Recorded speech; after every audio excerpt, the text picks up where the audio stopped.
Hello guys, कैसे हो आप सब लोग। उम्मीद करता हूँ कि आप सब लोग ठीक होंगे। मेरा नाम है विशाल पवार और फिर से एक बार स्वागत है मेरे यूट्यूब चैनल में जिसका नाम है डॉक्टर डायरीज बाय विशाल। तो आज इस टॉपिक पे वीडियो बनाने जा रहा हूँ कि बहुत से लोगों के कमेंट्स आते हैं कि रशिया में एडमिशन प्रोसेस कैसा होता है। रशिया में एडमिशन लेना है तो उसका एडमिशन प्रोसेस कहता है, हमें एमबीबीएस वहाँ पे करना है या कौन से डॉक्यूमेंट लगते हैं एमबीबीएस के लिए। बहुत से लोग बोलते हैं कि आपके सैलरी में आपके अकाउंट में इतने पैसे होने चाहिए वगैरह वगैरह, या इससे ये सुना उससे वो सुना, इन्होंने ये मांगा उन्होंने वो मांगा। तो क्या सच क्या है और कितने डॉक्यूमेंट्स लगते हैं और कौन से डॉक्यूमेंट हमें प्रिपेयर रखने चाहिए, तो इसी पे आज का पूरा वीडियो रिलेटेड रहेगा। तो अगर आपने अभी तक मेरे चैनल को सब्सक्राइब नहीं किया तो प्लीज़ सब्सक्राइब कर दीजिए और वीडियो को एंड तक ज़रूर देखना। और सब्सक्राइब करने से क्या होगा कि जब भी मैं आपको ऐसे इन्फॉर्मेटिव वीडियो में डालता रहता हूँ, यूनिवर्सिटी के बारे में भी बहुत से इन्फॉर्मेटिव वीडियो मैं यहाँ पे डालता रहता हूँ, तो आपको कोई भी मैं वीडियो डालूंगा तो उसकी नोटिफिकेशन आपको मिल जाएगी। तो शुरुआत करते हैं एडमिशन प्रोसेस के बारे में। तो आपको सबसे पहले क्या होता है कि आपको कुछ डॉक्यूमेंट्स क्या क्या लगते हैं मैं पहले बताता हूँ। कि आपको एक 10 का आपको 10 का मार्कशीट लगेगा। ये सारे डॉक्यूमेंट्स आपको ओरिजिनल देने पड़ेंगे। आपको 10 का मार्कशीट लगेगा, आपके 12th का मार्कशीट लगेगा, या आप उसमें सर्टिफिकेट जो होता है आपका 12th का पासिंग सर्टिफिकेट वो भी दे सकते हो। उसके साथ ही आपको आपका पासपोर्ट, सबसे पहले क्या प्रिपेयर करना है तो आपको आपका पासपोर्ट प्रिपेयर करना है। अगर आप रशिया में आप अभी नीट दे रहे हो, आपको रशिया में आना फिक्स नहीं है, फिर भी आप अपना पासपोर्ट का प्रोसेस चालू कर दीजिए। क्योंकि क्या होता है, बहुत सी ऐसी यूनिवर्सिटी होती है जो जल्दी एडमिशन क्लोज कर लेते हैं। तो अच्छी यूनिवर्सिटी पासपोर्ट की वजह से अपने हाथ से निकल जाती है, या कोई दिक्कत आती है बाद में पासपोर्ट के लिए, पुलिस वेरिफिकेशन हो गया वगैरह वगैरह, इसके लिए दिक्कतें आती है। तो आप सबसे पहले पासपोर्ट अपना रेडी कर लीजिए, क्योंकि वो एक अच्छा डॉक्यूमेंट है, हमें बहुत जगह पे लगता है। तो आप पासपोर्ट प्रिपेयर कर लीजिए, आपका रशिया आना हो या ना आना हो। तो सबसे पहले आप पासपोर्ट निकाल दीजिए। उसके बाद आपको 10-12 तक हो गया। उसके बाद आपको क्या लगता है तो पासपोर्ट साइज फ़ोटो लगते हैं। वैसे तो 6 लगते हैं, लेकिन आप ज़्यादा फ़ोटोज़ निकाल लीजिए क्योंकि आपका पासपोर्ट पे भी लगेगा और बाकी सारे वीज़ा वगैरह। एंड यहाँ पे रशिया में आने के बाद यूनिवर्सिटी में भी आपको बहुत सारे फ़ोटोज़ लगते हैं।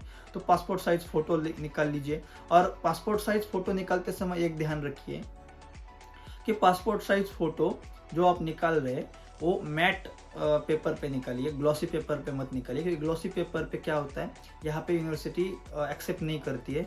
बहुत से लोगों को यहाँ आने के बाद फिर से मैट पेपर पे आपको फ़ोटोज़ निकालने पड़ते हैं। तो मैट पेपर पे फ़ोटोज़ निकालिए, उससे 2-3 बार कंफर्म कर लीजिए कि मैट फ़ोटो है तो ही आप उससे फ़ोटो निकालिए, या दूसरे कहीं पे चेक कीजिए। और अगर एट द एंड आपको नहीं मिल रहा है तो लास्ट ऑप्शन है, यहाँ पे आप ग्लॉसी फ़ोटो काम चलाने के लिए लेके आ सकते हो। बाकी अगर ज़रूरत पड़ी तो आप यहाँ पे भी निकाल सकते हो।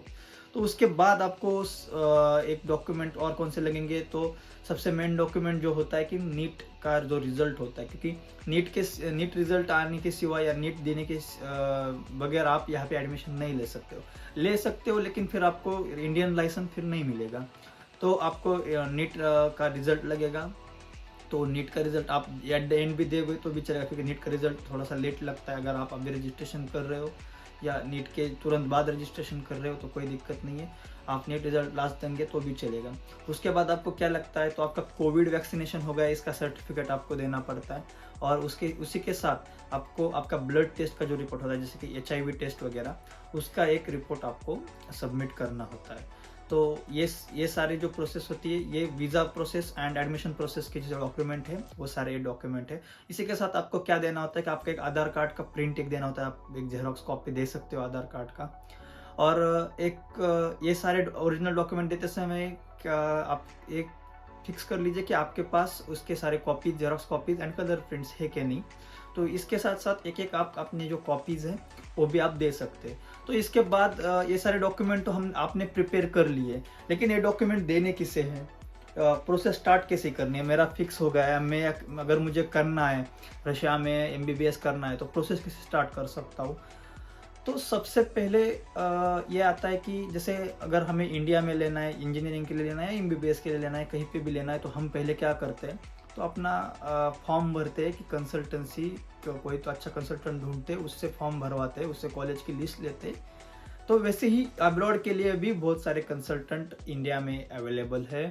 तो आप पहले सबसे पहले कंसल्टेंट अच्छा ढूंढिए, क्योंकि यही सबसे मेन, क्योंकि जो जैसा कंसल्टेंट होगा वैसा आपको कॉलेज मिलेगा। तो सबसे पहले आप सबसे अच्छा कंसल्टेंट ढूंढिए। अगर आपको उसमें कोई दिक्कत आ रही है तो मेरा व्हाट्सअप नंबर डिस्क्रिप्शन में है, आप उस पर मैसेज कर सकते हो, मैं आपको हेल्प कर दूंगा। कोई भी आपको इसमें दिक्कत आ रही है एडमिशन प्रोसेस में तो आप उस पर मैसेज कर सकते हो। कंसल्टेंट के बारे में भी आपको मैं गाइड कर दूंगा, तो आप मेरे व्हाट्सअप नंबर पे बेझिझक मैसेज कर सकते हो। तो सबसे पहली प्रोसेस ये है कि आपको सबसे पहले आपको ढूंढना है कंसल्टेंट अच्छा। एक बार कंसल्टेंट ढूंढने के बाद क्या होता है कि आपको ये सारे डॉक्यूमेंट्स जो मैंने अभी बताया, ये सारे डॉक्यूमेंट्स आपको कंसल्टेंट को देने होते हैं। कंसल्टेंट को देने के बाद वो एक 10-5 हज़ार, यूजुअली 10 हज़ार लेते हैं, एक रजिस्ट्रेशन चार्ज होता है। तो ये चार्जेस क्यों लगते हैं? तो आपका जो एडमिशन लेटर है वो इशू करने के लिए आपके जो डॉक्यूमेंट्स हैं ये सारे रशियन लैंग्वेज में ट्रांसलेट करने पड़ते हैं। तो ये ट्रांसलेट करने के लिए आपको वहाँ पे, और आपका एडमिशन भी उनको खातिरी पड़ जाती है कि भाई इनका एडमिशन होने वाला है, तो अभी इनके डॉक्यूमेंट हम आगे देते हैं। इसके लिए एक 10 हज़ार रजिस्ट्रेशन चार्जेस वो लेते हैं, जो यूनिवर्सिटी में आपको इनको देने पड़ते हैं। तो आपको 10 हज़ार उनके चार्जेस देने होंगे। उसके बाद क्या होता है आपका एक 8 दिन में आपको आपका एडमिशन लेटर मिल जाएगा, जिसमें ऐसा लिखा होता है कि ये नाम का स्टूडेंट है, इतनी इतनी उसकी उम्र है वगैरह वगैरह, ये हमारे यूनिवर्सिटी में इसको हम एडमिशन के लिए उन्होंने अप्लाई किया है और हमारी फीस वगैरह ऐसी ऐसी है। तो ये सब लेटर आपका कंसल्टेंट के पास या डायरेक्ट यूनिवर्सिटी से आपके ईमेल पे आ जाएगा। तो जैसे ये ईमेल आ जाता है तो एक इसके बाद आपकी क्या प्रोसेस शुरू होती है, तो आपका पासपोर्ट वगैरह रेडी, अगर आपने पहले से ही कर लिया है तो बहुत अच्छी बात है, अगर नहीं है तो आपको पासपोर्ट वगैरह रेडी करना पड़ता है। इसके बाद आपको HIV टेस्ट वगैरह ये करना पड़ता है, ताकि आपको वीज़ा के लिए अप्लाई करने के लिए जो डॉक्यूमेंट्स है वो आपको रेडी करने पड़ते हैं। अगर आपने सारे मैंने जो डॉक्यूमेंट बताए वो पहले से ही रेडी करके रखे हैं तो बहुत अच्छी बात है। और HIV की टेस्ट जो एट द एंड वीज़ा के लिए अप्लाई करना है तभी करनी होती है, पहले से आप नहीं कर सकते, क्योंकि वो लेटेस्ट टेस्ट उनको देना पड़ता है। तो ये सारे डॉक्यूमेंट्स रेडी करने के बाद एक महीने के बाद आपका 1-2 महीने के बाद एक अराउंड अगस्त में एक यूनिवर्सिटी एग्ज़ाम लेती है, एंट्रेंस एग्ज़ाम लेती है। तो एंट्रेंस एग्ज़ाम में ऐसे कोई मुश्किल नहीं होती, 11th and 12th पे बेस्ड होती है, आप आसानी से उसको निकाल सकते हो। कंसल्टेंट भी उसमें मदद करते हैं। और आप भी, क्योंकि 11th and 12th पे बेसिस पे है तो आपको भी आसान लगती है वो टेस्ट, और उसमें कोई दिक्कत नहीं होती। वो टेस्ट देने के बाद आपको एक 10-15 दिन में आपका इन्विटेशन लेटर आ जाएगा। तो ये जैसे आप टेस्ट दोगे तो एक 10-15 दिन में इन्विटेशन लेटर आ जाएगा। इन्विटेशन लेटर आने के बाद आपको इन्विटेशन लेटर एंड सारे डॉक्यूमेंट्स जो है वो आपके कंसल्टेंट या आप, जैसे आपका कॉन्ट्रैक्ट है, अगर कंसल्टेंट खुद वीज़ा प्रोसेस करके दे रहा है तो बहुत अच्छी बात है। अगर आपको वीज़ा प्रोसेस करना है तो ये सारे डॉक्यूमेंट्स आपको वीज़ा प्रोसेसिंग के लिए भेजने पड़ते हैं। तो वीज़ा प्रोसेसिंग के लिए भेजने के बाद आपका वीज़ा, इन्विटेशन लेटर एंड बाकी डॉक्यूमेंट्स आपको वीज़ा प्रोसेसिंग के लिए भेजने के बाद आपका एक वीज़ा आ जाएगा। तो वीज़ा आने के बाद एक 8-10 दिन में आपकी फ़्लाइट जो होती है, जो कंसल्टेंट जिस दिन आपको भेजना चाहते हैं, जिस दिन कॉलेज शुरू होगा उसके 2-4 दिन पहले की आपको फ़्लाइट करनी होती है और आप रशिया आ सकते हो। जो बाकी का डॉक्यूमेंट है, वीज़ा वगैरह, जो एक्सटेंशन होता है 3 महीने का वीज़ा लगवाते हैं कुछ बहुत से लोग, और बाकी दूसरा जो वीज़ा होता है 3 महीने के बाद आपका जो वीज़ा एक्सटेंड होने वाला होता है वो यहाँ आने के बाद यूनिवर्सिटी करवा देती है। तो आपको अभी फीस स्ट्रक्चर, जैसे कि फ़ीस का कैसा होता है, एडमिशन प्रोसेस तो हो गया, हमें इतने दिन में ये पहले डॉक्यूमेंट्स रेडी करने, फिर एडमिशन लेटर आएगा, फिर एग्ज़ाम होगी, फिर इनविटेशन लेटर आएगा, फिर वीज़ा लगेगा और फिर हम रशिया आएंगे।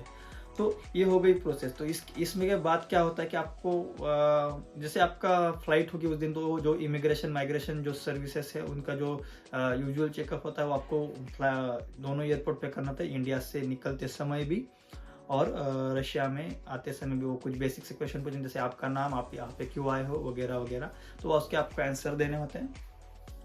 तो अभी इसके बाद क्या होता है कि फ़ी स्ट्रक्चर, मतलब फ़ी कैसे पे करनी होती है। तो आप जैसे कि यूजुअली सारे यूनिवर्सिटी जो है जैसे 2 इंस्टॉलमेंट में फीस लेते हैं, first semester and second semester. आप फर्स्ट सेमेस्टर की भी दे रहे हो तो आपको उसमें भी आधी फीस जो है वो यूजुअली अपनी जो एंट्रेंस एग्ज़ाम है उससे पहले देनी होती है, तो आपको एंट्रेंस एग्ज़ाम के लिए अलाउ किया जाता है। और एंट्रेंस एग्ज़ाम के बाद आप जो रिमेनिंग फ़ीस है वो आप एंट्रेंस एग्ज़ाम के बाद आप दे सकते हो। तो ये सारी फीस आपको यहाँ पे आने के बाद डॉलर में या रूबल में भरनी पड़ती है। तो उसके लिए भी आपको जो आपका खर्चा वगैरह करने के लिए जो पैसे लाने हैं वो भी आपको वहाँ से डॉलर में करके लाने होते हैं, क्योंकि स्टार्टिंग में आप जब यहाँ पे आएंगे तो आपको प्रोसेस नहीं पता होता कि कन्वर्ट कैसे करने हैं पैसे। तो वहाँ पे एक्सचेंज जो आप कंसल्टेंट है वगैरह वो भी आपको गाइड करते हैं, या आप अपने खुद से, अगर आपको खुद से करना है तो आप खुद से भी कर सकते हो। तो ये सारी जो चीज़ें हैं वो आपको वहाँ पे पहले से प्रिपेयर करके आनी पड़ती है, और जो फीस वगैरह है वो भी कन्वर्ट करने के लेनी पड़ती है इंडिया से ही। तो ये सारी फीस, आप रिमेनिंग जो फीस होती है, आधी फीस जैसे कंसल्टेंट बताएंगे या यूनिवर्सिटी का मेल आएगा, उस तरह से आप आधी फीस पहले और आधी फीस बाद में भर सकते हो। जो रिमेनिंग फीस है वो आपको यहाँ पे आके भरनी पड़ती है। तो इस तरह से आपका एक एडमिशन प्रोसेस यूजुअली कंप्लीट होता है। तो इसमें कोई दिक्कत आती है क्या? तो हाँ, तो सबसे बड़ी इसमें दिक्कत कौन सी आती है कि बहुत से लोगों को क्या होता है कि आधार कार्ड में कुछ क्योंकि पासपोर्ट बनाने के लिए आधार कार्ड वगैरह, पैन कार्ड सब लगता है, तो उसमें कुछ स्पेलिंग मिस्टेक्स होती है, बर्थ डेट में मिस्टेक्स होती है। तो ये सारी जो डेट्स में और स्पेलिंग्स में या बर्थ प्लेस में जो भी कुछ भी आपका मिस्टेक्स है उसको करेक्ट कर लीजिए पहले से ही, क्योंकि जब आप एंड टाइम पे पासपोर्ट निकलने जाते हैं या वीज़ा के लिए अप्लाई करते हैं तो ये सारी मिस्टेक्स की वजह से आपका वीज़ा लग नहीं पाता है, आपका पासपोर्ट नहीं आ पाता, या पुलिस वेरिफिकेशन में आपका अटक जाता है।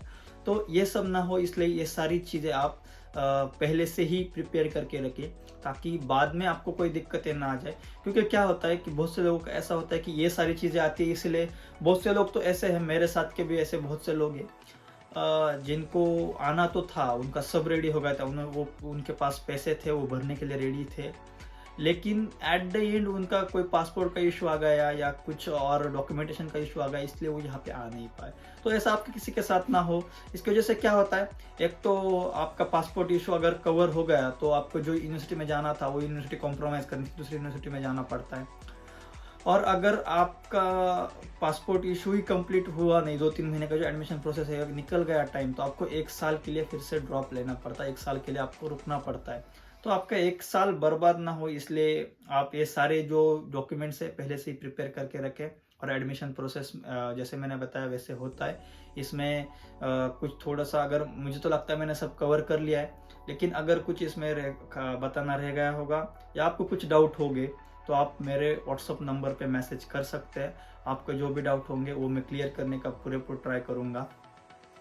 और आपको और भी कुछ इन्फॉर्मेशन चाहिए तो आप कमेंट में बता सकते हैं या मुझे व्हाट्सअप पे मैसेज कर सकते हैं। मैं आपके लिए 24 घंटे अवेलेबल हूँ, आप मुझे कभी भी मैसेज कर सकते हैं।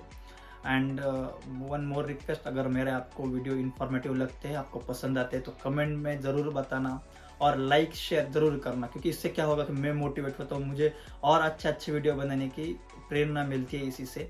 तो प्लीज़ गाइज मुझे सब्सक्राइब करो, लाइक करो, शेयर करो एंड कमेंट में ज़रूर बताओ कि मेरे वीडियो कैसे लगे और आपके डाउट्स क्या है। तो मिलते हैं नेक्स्ट व्लॉग में, तब तक के लिए बाय बाय।